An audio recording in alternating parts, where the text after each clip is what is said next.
Once again, on this eve of Thanksgiving, we're inundated with almost every television show, the morning news programs, hosting so called experts on how you can avoid gaining weight over the holidays.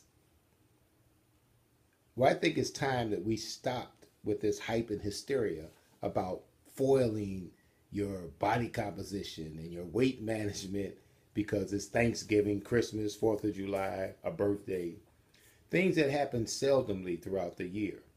And the fear that you're going to eat so much food that you're going to gain weight and it's going to ruin everything you did. Well, let's look at that because total calories make you gain weight.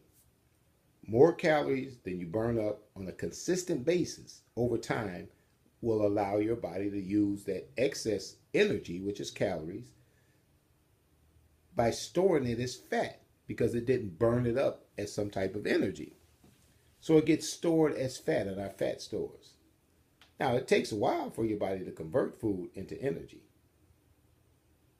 So it takes a while for it to convert that energy into stored fat. The first thing it's going to convert it to is sugar to use for fuel. So if it's not used for fuel, then it could potentially go into fat stores. But let's look at the math. We know that 3,500 calories is required to gain a whole pound of stored body fat. At least 3,500 calories. So in order for that to happen, you would have to eat 3,500 calories beyond what your body is going to burn up for the day. And then if you continue to eat at least what your body is going to burn up that day, that 3,500 excess will have time to be converted into some fat, up to a pound of fat. So let's take Thanksgiving. Here we are at Thanksgiving. And say the average person burns up 2,000 calories a day. That's just an average number. So I eat 5,500 calories. That's 3,500 calories too much. Is that 3,500 calories going to instantly turn into fat? No, it's impossible. That 3,500 calories extra may never get the chance to be turned into fat. If I just do something as simple as alter my intake the next day and maybe a couple more days and even alter my activity level to burn up a few more calories while still eating the nutrients that I need, leaving enough of a deficit between what I may burn up and what I use to eat for fuel to eat that 3,500 calories up. That may seem a little difficult just explaining it if you don't really understand the biochemistry of it. But understand the math that it takes a minimum of 3,500 calories to be converted into 1 pound of fat. And the fat doesn't happen instantly. Just because you overate today, you don't have that pound of fat on you tomorrow in your fat stores. Now, if you overeat, and it's mostly salty, fatty, sugary food, which makes you retain a lot of water. Something other than the bloating and the gas you will get from that, you probably wouldn't even notice a difference in the long run. If you ate 5, 10 pounds of food, 2 pounds of food, and you got on the scale immediately, you're going to weigh 5, 10, or 2 pounds more. If you drank a whole gallon of water and got right on the scale, you would weigh approximately 8 pounds more before the water gets to be used for hydration.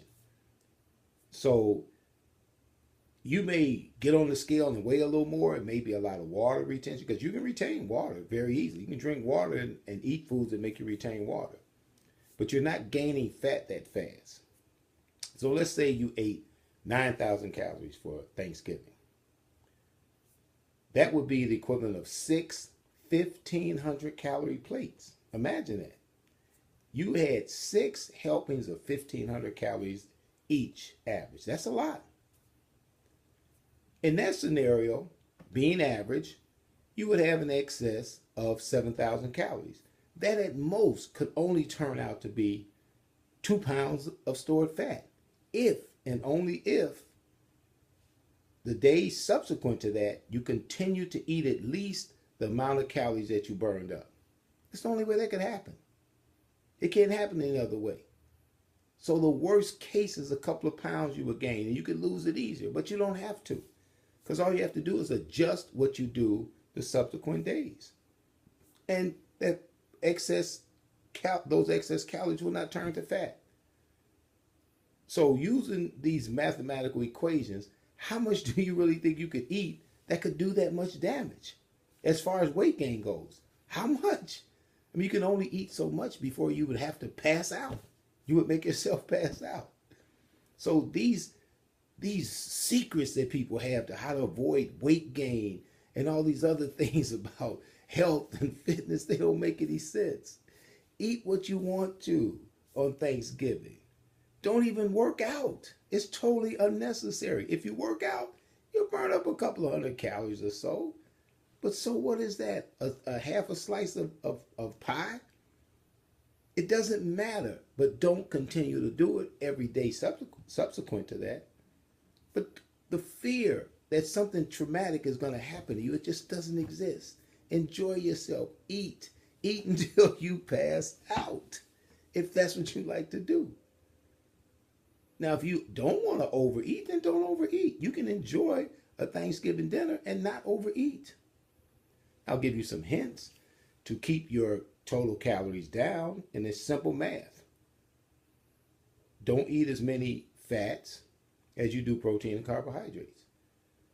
Fats, all fats, doesn't matter if they're from olive oil or they're from lard, they all have a little more than twice as many calories as any protein and any carbohydrate.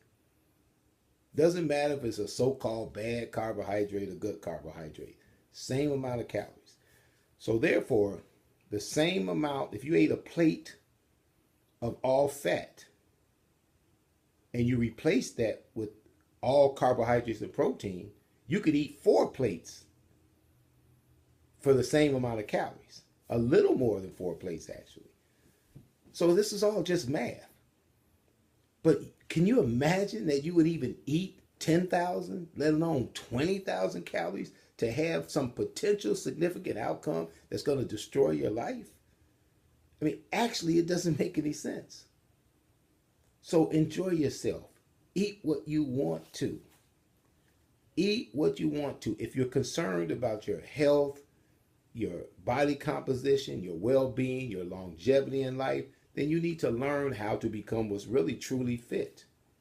And if you're really truly fit and have an ideal body composition, none of these things even matter because your body uses fuel so efficiently and so much more than a person that is not optimally fit. You don't have these fears. Now, if you doubt why you should believe anything I'm saying, I advise you to look at my bio at www.riversfitness.com. But in the meantime, relax and enjoy yourself. Eat yourself into oblivion. It's Thanksgiving.